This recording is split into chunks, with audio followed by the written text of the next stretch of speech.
Hoy en día todos los aficionados saben que la letra M, junto a la marca BMW, es sinónimo de máxima deportividad y tecnología. Pero todo tiene un principio, y en el caso de los BMW M, el primero de la especie fue un coche excepcional. El M1 diseñado por Gandini. ¿Por Gandini o por Giugiaro?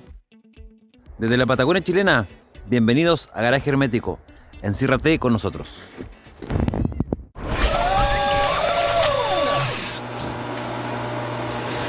Mis padres eran unos santos. Eso sí que te lo creo, eso te lo creo. Y cuando tenía apenas 14 años, me dejaron decorar mi habitación a mi gusto. Y lo primero que hice fue pintar los marcos de las puertas y de las ventanas de negro mate y de naranja. ¡Qué hortera, hombre! ¡Qué hortera! ¿Y qué puse en las paredes? Pues las empapelé con póster de coches. Confirmado, tus padres sí que eran unos santos. Lo hice de tal manera que lo primero que veía cada mañana era un póster del Renault RS01, otro del Porsche Turbo y otro del Lotus 78. Y luego puse uno del BMW 2002 Turbo. Y ya más tarde llegó el BMW M1, que es el protagonista del vídeo de hoy.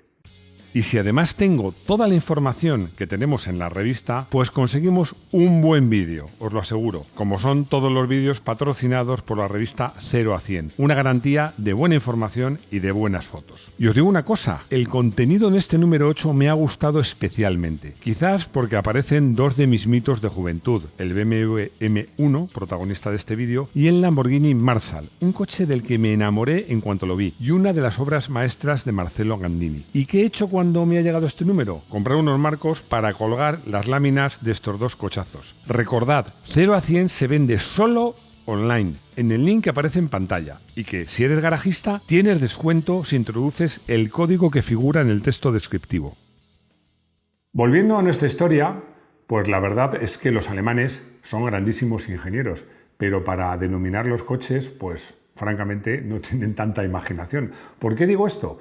Porque el departamento de competición de BMW pues se llamaba BMW Motorsport, que es algo así como Departamento de Deporte del Motor de BMW. O sea, poca imaginación por no decir ninguna. Y al final hicieron una cosa, dejaron solamente BMW M.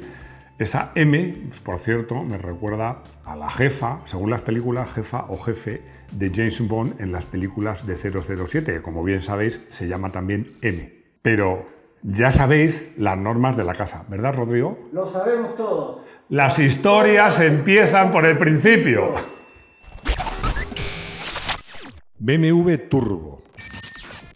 BMW M nace como empresa independiente pero subsidiaria de BMW en 1972. Lo primero que hace es encargarse del desarrollo de los coches de competición. Bueno, son famosísimos los BMW 3.0 CLS y 3.5, pero sobre todo el 3.0, el que le llamaban Batmobile por sus aditamentos aerodinámicos. Y luego desarrollan un coche para la calle, el BMW 2002 Turbo, el primer coche europeo de serie con turbo, una auténtica bomba y un coche que, por cierto, hoy día, como clásico, tiene un precio espectacularmente alto. No te equivoques, una cosa es el 2002 Turbo de 1973 y otra el BMW Turbo de 1972. El 2002 Turbo era un coche de serie, una bomba, pero un coche de serie. Se fabricaron 1.672 unidades. El BMW Turbo era un prototipo que fue diseñado por el entonces jefe del departamento de diseño de BMW, que era Paul Bracq, pero que marcó, además si lo veis juntos, marcó las líneas maestras de lo que luego fue el BMW M1, diseñado, bueno, eso ya lo veremos, por Giugiaro.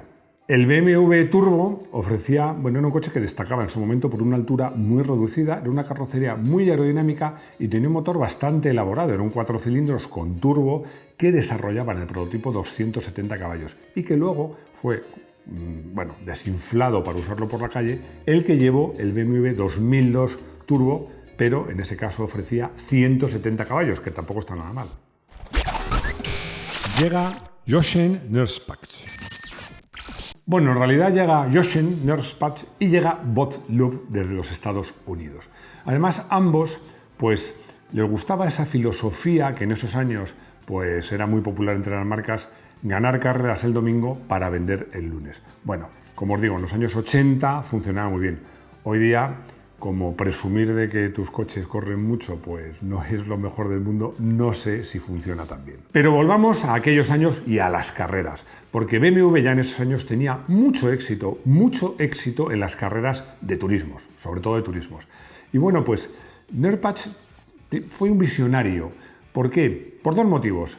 Primero porque, como os digo, vio lo importante que era en ese momento ganar carreras, sobre todo con coches como lo que la gente se podía comprar, para vender más coches y para dar una imagen premium de coches de calidad. Y lo segundo, porque desde el primer momento él quiso que el departamento M no se dedicase solo a las carreras, se dedicase, como pasa en la actualidad, a versiones especiales de coches de calle. Como os decía, BMW había cosechado muchos éxitos a primeros de los años 70 en las carreras de turismos, pero en 1975 pasan dos cosas.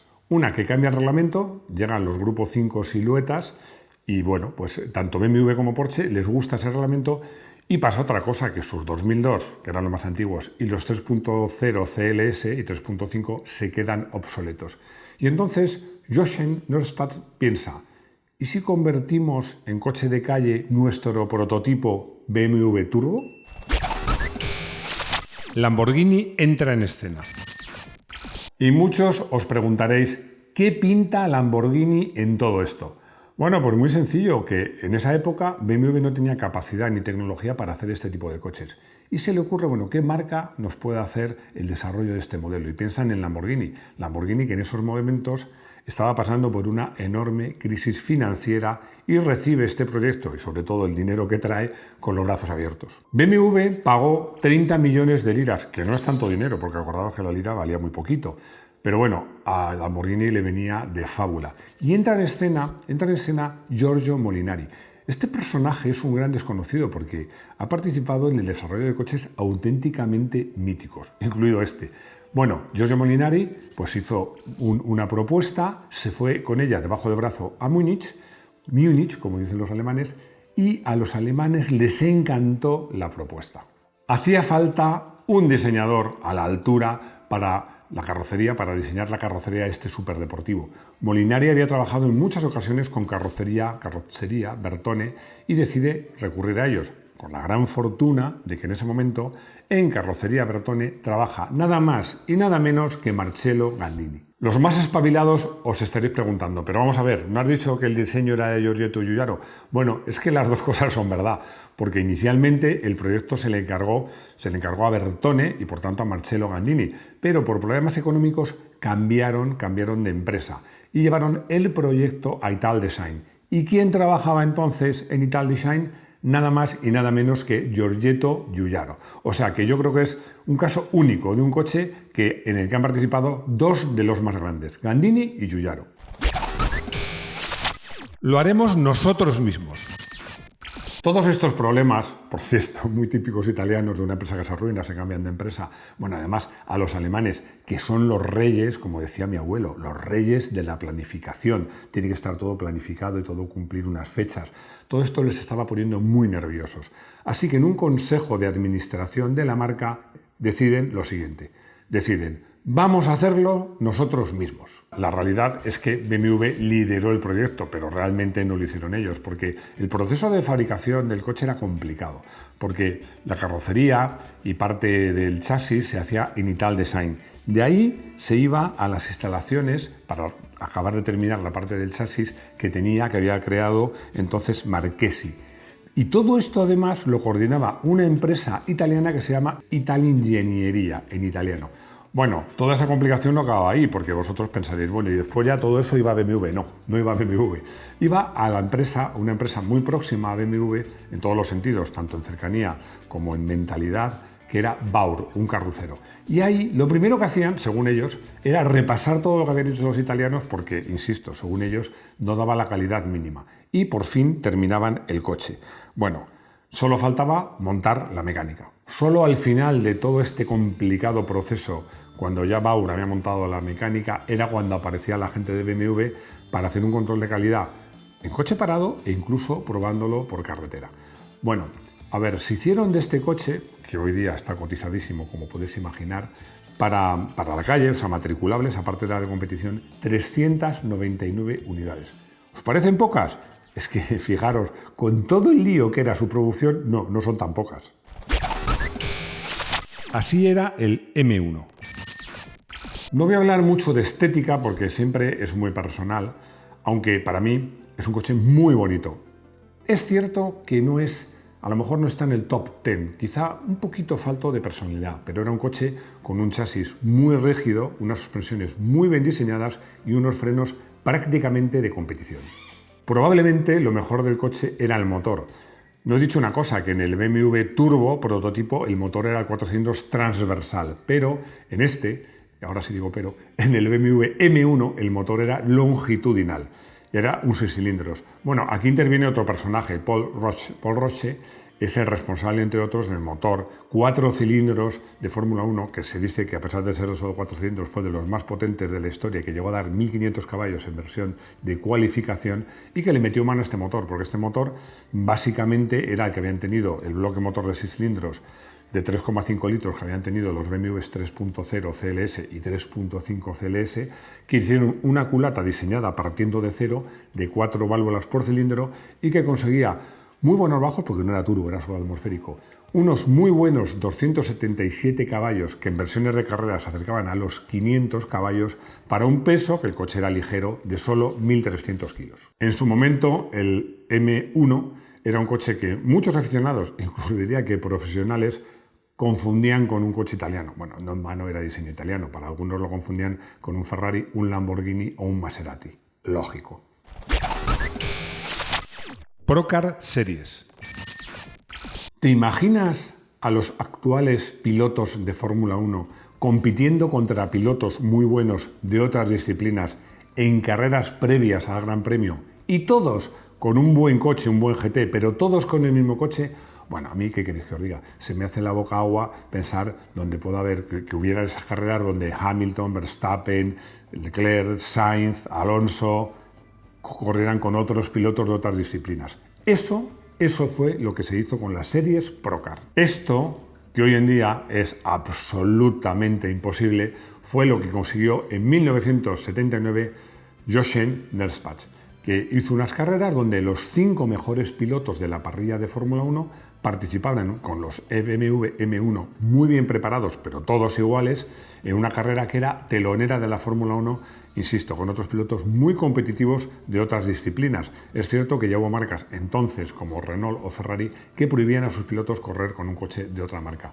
Pero lo que es cierto es que estas carreras eran, bueno, aparte de una revancha entre pilotos de Fórmula 1, que ya no había unos con mejores coches, otros peores, eran todos los coches iguales, eran unas carreras absolutamente espectaculares. Nunca olvidaré la de Mónaco. Otros BMW M1 corrieron en Le Mans y corrieron incluso en rallies, aunque en principio no era un coche destinado para rallies, pero Bernard, un pilotazo francés de rallies, Bernard Vergne, o Vergne, no sé cómo se pronuncia, creo que es Vergne, pues consiguió un abultado palmarés con el BMW M1. Lo que sucede es que rápidamente la gente se dio cuenta de que este coche era muy escaso, muy especial y que iba a ser un coche muy cotizado, y se dejó de ver en competición. La conclusión hoy es fácil, muy fácil, súper fácil. Imaginaos un coche que está fabricado entre Italia y Alemania, en el que participaron 2 de los más grandes diseñadores de todos los tiempos, Gandini y Giugiaro, con el que corrieron pilotos de Fórmula 1 contra otros pilotos muy competitivos de otras disciplinas en carreras teloneras a la Fórmula 1. Parece una historia de ficción. Es que lo digo siempre, la realidad supera la ficción. No va a ser el BMW M1. Podría serlo, pero es que hemos decidido que tanto en el coche del día como en el consultorio tratemos temas diferentes para cambiar un poco, variar y tratar más temas. Así que hemos elegido este coche. Bueno, no este, el de verdad, el de escala 1:1. Este es un Ferrari 308 GTB con el que Antonio Zanini, muy bien conducido por Antonio Zanini y muy bien copilotado por Josep Autet, fue campeón de España de rallies en 1984. Bueno, he hablado de el Ferrari de Antonio Zanini y no es correcto, porque en realidad fueron 2, uno blanco y otro rojo. Eran coches preparados por un magnífico preparador italiano que se llama Michelotto, y además es que era muy interesante para todos ver cómo se desenvolvía un Ferrari en rallies, porque los Ferrari no estaban previstos, diseñados para correr en rallies, y menos en ese Campeonato de España donde también había pruebas de tierra. Pero bueno, pues la cosa acabó bien, porque como os digo, fueron campeones de España en 1984.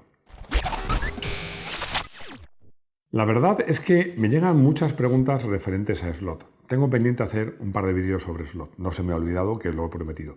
Pero bueno, no las suelo contestar. Pero esta de Manuel es que me ha parecido muy interesante, porque me dice si me gusta más conducir los coches con imán o sin imán.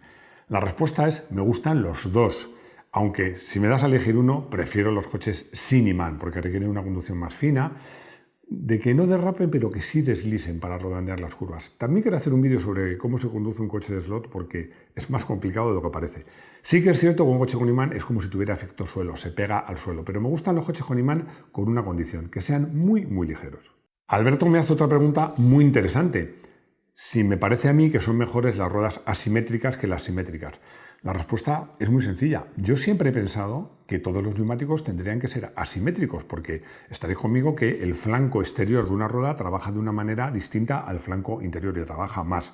Bueno, creo que son mejores las asimétricas, pero os digo una cosa, os lo voy a poder contar con más detalles, porque en mi Mazda MX-5 acabo de montar unas ruedas chapó, unas Goodyear Eagle F1 Asymmetric, que bueno, hoy me he venido con el coche, las acabo de estrenar, os contaré más sobre estas ruedas. Llegamos a la despedida. Hoy no os voy a dar consejos, solo uno, porque estamos grabando un vídeo sobre mi primera carrera, la primera carrera de mi vida, y después de hacerlo, me ha encantado. Este tipo de vídeos los podéis ver en el área de miembros de Garaje Hermético, que os recuerdo que es de pago, pero son 0,99 € al mes, lo más barato que te admite YouTube. Y nada más, muchas gracias por seguirnos, por estar ahí, por darnos vuestros likes, por suscribiros, y lo más importante, que espero veros en nuestro Garaje Hermético. Hasta pronto.